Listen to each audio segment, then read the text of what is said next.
What is up, guys? Say Hey Jay here with Let's Talk Sports, and we are talking some racing in Formula One as we had the Japanese Grand Prix from over the weekend, and it was a very good race. A lot of comers and goers, and a little bit of drama. Now, in the start of the race, it was all Mercedes front row, but they did not get off to a great start as Oscar Piastri was able to zoom by Leclerc, Hamilton, and I think Lando Norris was able to zoom by the Mercedes from the initial jump, and Oscar Piastri was able to take the lead for Team McLaren, and he held it for a couple of laps as George Russell tried to make his way through the field. He got up to second, eventually passed Oscar in the chicane, but then got passed right back during the front stretch by Oscar Piastri, and George Russell would settle into second, and then pit stops started happening, and a timely caution for Kimi Antonelli and Lewis Hamilton happened as the Haas driver of Oliver Bragman ended up wrecking pretty bad during the race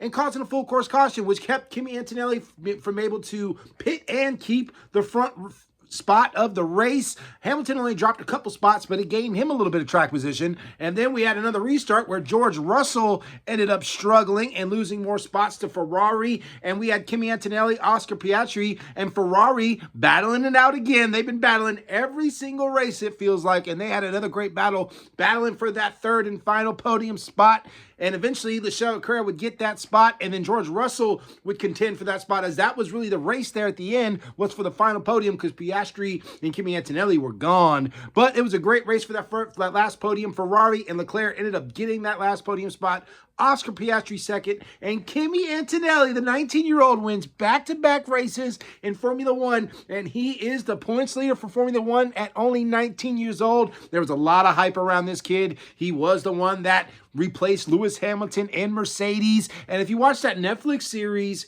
on Formula One, you know, Kimi Antonelli had a little bit of a rough start in his F1 career. It was a bit of a learning curve for the kid, but it seems like he is figured it out, and he is rolling. Team Mercedes by far is the strongest of the bunch, in my opinion, so far this season. Their cars are just lightning fast, and they got two great drivers to beat, and man, they took that race in Japan and made it a classic by all the moves that they had to make after their slow restarts. They're going to have to figure that out, I think, later on down the line, but it's worked out for them then, and they are. And Kimi Antonelli gets another win. You guys let me know in the comment section how we're feeling about Formula One so far this season. How's your favorite driver doing? Make sure you like and subscribe for more, and have a great day. Thank you so much.